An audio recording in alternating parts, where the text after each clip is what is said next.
It should be noted that today, at approximately 11:42 in the morning, Mrs. Paloma N, the victim's mother, was arrested, as well as another person named Víctor N, who participated in the surgery. However, regardless of this issue, proceedings will now be taken against them for the crimes of neglect by the mother as the direct perpetrator and as his accomplice. For having put the minor in unnecessary danger, because he was also her romantic partner and the girl lived with them.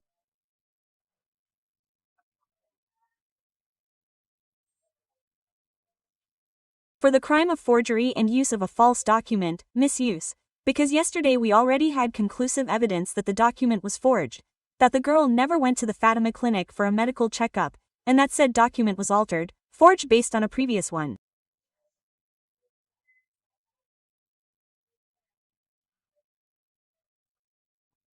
Yesterday, during the search, the basic document that was used for the forgery was obtained because it was evidence that the minor had in 2022. On the other hand, it would also be for the crime of professional impersonation on her part.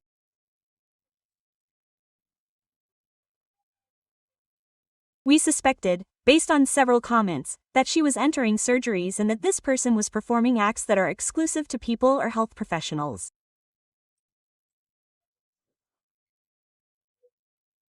And in this case, well, when we had conclusive evidence of her participation and what she did inside the operating room, we were able to, in addition to the result and the response from the Ministry of Education and the Directorate of Professions, that she did not have the corresponding accreditations to act as a nurse or an auxiliary, also that in the medical record her name was listed as a participant in the nursing area.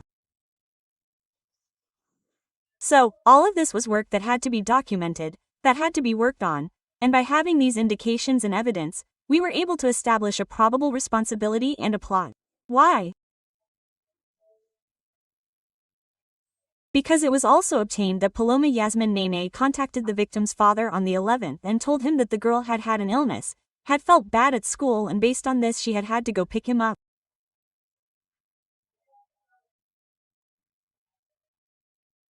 For this, a response was also requested from the school, who effectively stated that the girl had gone to the medical area and had told them that she was feeling unwell, which means that they influenced the minor to make that statement. Later, supposedly taking the girl to a checkup that they did not take her to, and, later, making the father believe that the girl had COVID and that she was sick with the same thing and that, therefore, it was a way that, well, maybe they could keep her away.